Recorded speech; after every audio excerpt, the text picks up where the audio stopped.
I'm going to be continuing from Carl Jung, the seminar I went to a few years ago on individuation, becoming who you truly are. Jungian analysis, Jungian psychology. And I'm starting with Erica Lorentz. Lorentz. She talks about the erotic feminine soul. So feminine being the embodied attunement, sensuality, being able to be present in sensations and receptive, like slowness, pleasure, connecting, touching, moving, longer, softer rhythms than masculine thrusts. And it's like a spiritual relationship with the earth. We learn about Mother Earth, and we could say that in the Judaism, we have the feminine aspect of God. And obviously, erotic means here it would be for better sex, but we also want to call it the sacred marriage. There's something in Judaism called the Shem Yichud, for the sake of unity, for the countenance with the presence, the form with the indwelling. So the patriarchy and matriarchy can connect, and there used to be like matriarchal religions where they were embodied, there was rituals, goddesses. They didn't use the word God, they used the word goddess, and it was like the same way we say that Hashem has the Shekhinah, it would be like Hashem as the feminine has the masculine. And then patriarchy took over religion. Modern is trying to get outside the body, disembodied, overdriven behavior, imbalanced masculine.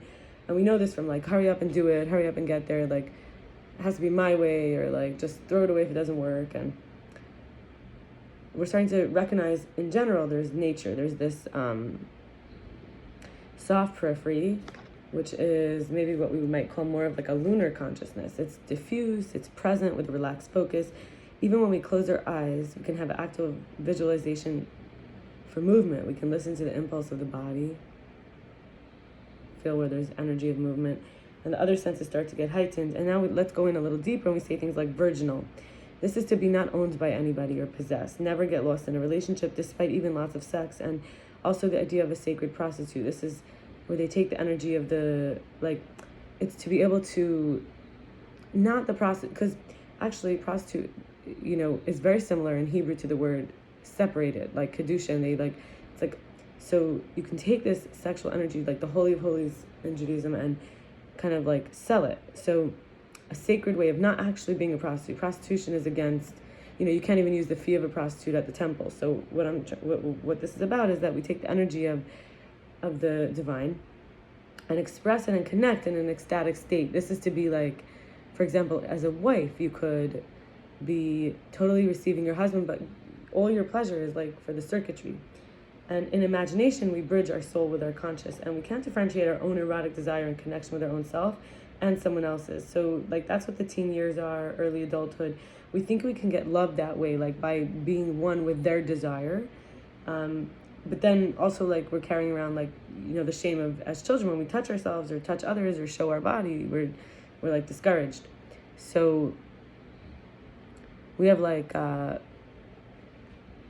we can like stop a man by being in warrior mode.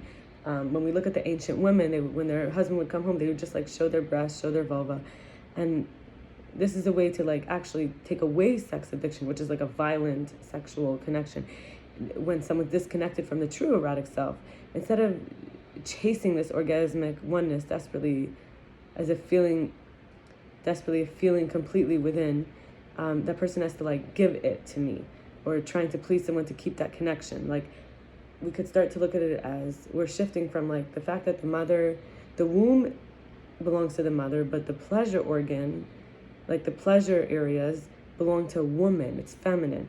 And like for some reason that could be considered taboo, and this is considered acceptable. Like mother, like womb, child bearing mother, acceptable. Pleasuring a woman is somehow taboo. So we're moving out from, we're learning how to center and soothe and return to and pleasure ourselves, because transformation does happen in the body. There's spirituality has its container, and there's less projection, more empathy. And we're able to sit in the attraction without having to like act it out right away. We start to appreciate the chemistry for just being lovely and pleasant. And embodiment allows us to handle everything. It increases our tolerance, whether it's grief, like embodied visceral experience with real death, or versus sterile, which is there's no integration of the fear or the death. Or if it's like women considered emotional carriers, like hysterical, like dramatic, out of control.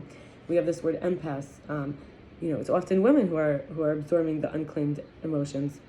And When we look at the patriarchal hunting tribes and warriors that took over the feminine agricultural groups, the ones who were nurturing the land and with the food, and so when the land and inheritance became important, then they had to like own the woman, her sex, even they had a chastity belt, and she became like a property. So the man knew it was his son, so he could pass the stuff to him.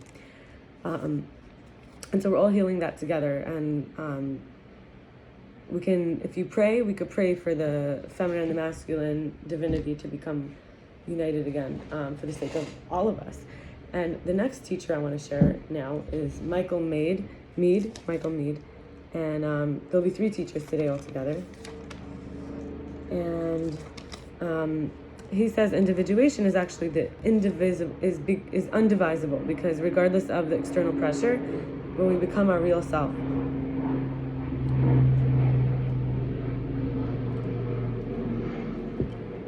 Drink this from my neighbor. Anyway, so neurosis is when we're easily fragmented by trying to solve a divide in the wrong way of like figuring it out. But healing, to make whole, requires the deep split within to be touched. Connection is when the ego can recognize the presence of the deep self.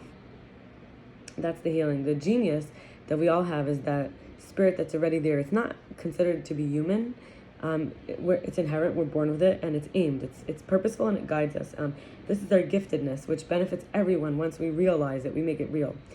And through transformation, our ego restructures to security of the self-knowledge and being able to give from abundance, and it becomes like this diamond negated by the inner demon. So this like diamond gift is possible when the ego recognizes the presence of the deep self that the inner demons kind of was trying to avoid. We have to commit, or it starts to invert. We can like self-destruct if we don't actually create on the outside, or transform. Through our transformation, we can have effects. When we're awakening, it's like our core imagination to the talents and the gifts combination, and it's like a medicine first for ourselves, then for others, and this gives us a reason to live, like a destiny. Our intuition is actually revelation, direction, non-negotiable. It wants expression, like it's a force to be reckoned with. And regardless of whether we're eating or sleeping, like it gives our life full meaning. It makes us feel one with Hashem, one with our Creator. And we need to work out what practices that help us connect, express, and support this diamond side. Rather, he's saying that versus the demon side versus the diamond side, as well as protecting the human side. So the human is like the one that, first we heard from Erica about the container being like sacred, and now we're learning about how there's 2 sides inside, that it's like the side of us that could be like, from the demon side, like a lack, like a self-destructive, or like not like a woundedness. And then there's like the diamond side, which didn't actually get crushed. It became a diamond under the pressure. It became something that we could, it's like got chipped away, and look how beautiful it is, right? So there's a critical period for us in childhood where it's natural but not well received or accepted by family. No one around confirms this gift or blesses it. And then like communities, when we give from the self, the neighbors improve. It's actually for collective benefit. So we, in our humanity.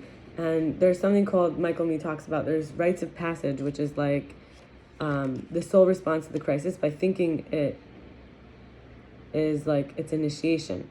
And the inner death experience, or the near-death experience, like where death can touch really deep, not actually an inner death, but like the inner can have a near-death experience. And third, that there's a dwelling within the wounds long enough can start with the initiation. And the psyche can't even hold the ego presence. So what's the difference between the ego and soul? When imbalanced, anxious and scared, the law of the soul is the natural way of giving and receiving. There's a vital gradient, like a life gradient, which like a critical gradient, like necessary, that guides us via the gradient line. It's a plumb line to the soul. It's like, oh, there's not enough, let me go straight in. And it's a plot line that unfolds from the inside out. And the essence of the search is the uniqueness of that person. The ego submits to the life center. That's this like main theme here, that it's an essential grounding understanding of life, the healing path, that first the self, then others. We need things to be wounded and broken, like imbalanced, to have a reason to work. Like we could tell it's coming from ego. When we're dancing with something we can only partly understand, we're starting to recognize, oh, there's a beyond, and we tolerate it. And then continuous transformation, even if our culture doesn't recognize the internal qualities of genius, like, they always want, maybe in certain culture, they want certificates, external admiration, but actually self-awareness being undervalued. I mean, for example, like empathy, we give from the deep place, and it's a quiet hero who holds space. And in this new world, there's culture and nature that are, centered around the natural genius that everyone is gifted with, like a natural knowledge in the soul. We could think of water systems, energy pattern pathways, the workings of the rooting systems, healing, being with animals. And this giftedness is like flowing. It takes nothing away. It is in abundance, and it's easier to access each time. And so this is very comforting to know that as we become who we truly are, our gift becomes revealed. And the third teacher I'm going to share from today is John Van der Steur. I believe that's how you say his name. And he says, like, there's intuitive, thinking, feeling, and sensing. And he's talking about, if you ever heard about the Myers-Briggs test, this is kind of like similar to that. He says the ego is increasing survival and lowering suffering. That's its role. So when we individuate, we integrate the conscious and unconscious, and how there's like the child's burden is the unlived life of the parents. We can feel slow, boring, hard, overwhelming to integrate the fourth type and function of the consciousness, which is our shadow. So what happens? In creation, we have first in the imagination, and then in reality. And the anima, which is the feminine and the masculine, and the animus, which is the masculine and the feminine, when falling in love, it can be the opposite of our conscious personality. Often marriage partner, it's like, especially when we're not individuated or differentiated yet, we can see the divine in the other that we may desperately want and yearn for and integrate. And the projection shifts from worshiping to despising for that very difference. And people who are married or in a relationship know this, that we start to assume bad intentions, difficulties can increase, and it's like becoming incompatible in practical ways. But this is because the shadow has a positive and a negative potential. In an ideal relationship, commitment to using the relationship as a conscious vehicle is what allows for the situational leadership, how to, in that moment, to become who we really are no matter what, and that guides everyone else too. And this is obviously the individuation of integration of consciousness and unconsciousness. Remember, intuition, thinking, feeling, sensing, and whether the person's an introvert or extrovert, there's a balanced polarity to connect the inner and outer worlds. Like, we all have this, and there's a calling of what matters to us. We have to align our purpose to go within and in a collective and toward, and its values, abilities, passion, unique contribution, being of service, a dominant function. And as mentioned, the fourth function is the shadow.